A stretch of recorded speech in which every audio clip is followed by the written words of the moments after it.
patay na natanggol eh. Ano, tay? Buhay pa ang hayop na yon? Oo, Santino. Nakasagupa niya yung mga tao ko sa San Valentin. Saan ko siya makikita, tay? Nagtatago pa rin yung demonyo mong kapatid. Kaya ikaw, Santino, mag-iingat ka.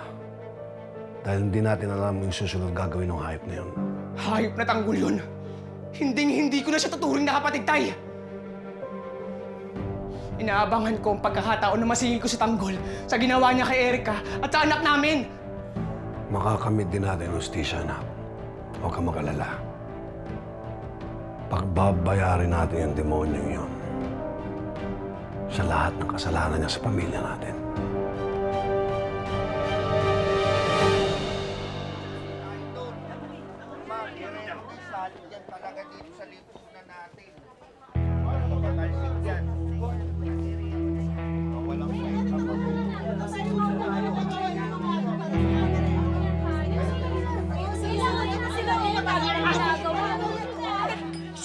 Sila Jersey, nakita niyo ba? Hindi po ko lang nakakasalim. Ganun ba? O sige, salamat ha. Sige po, tara na.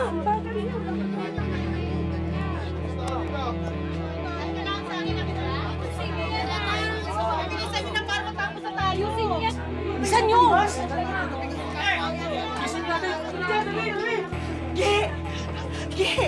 Salintis! Maingay. Alintis! Anong ginagawa nyo dito? Baka makita kayo ni Mang Rigor. Kaya nga eh, ikaw talaga yung sadya ko eh.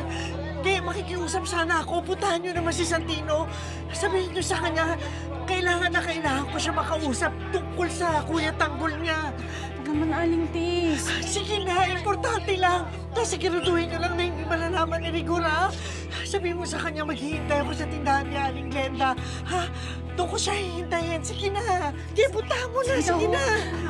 Sige, bilisan mo! Dali ka na.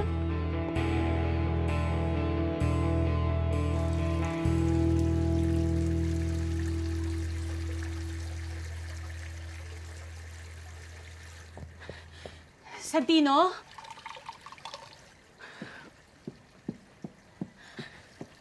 Santino? Si Mang Rigor, nakaalis na ba? Nakalis na. Bakit? Eh, nandyan kasi si Aling Tess, nakasalubong ko. Nandiyan si nanay? Bakit siya nandito? Gusto ka raw makausap eh. Naghihintay siya sa may kanto kila Aling Glenda. Tungkol daw to sa Kuya Tanggol mo. Hayop na Tanggol yan. Ginamit niya pa talaga si nanay.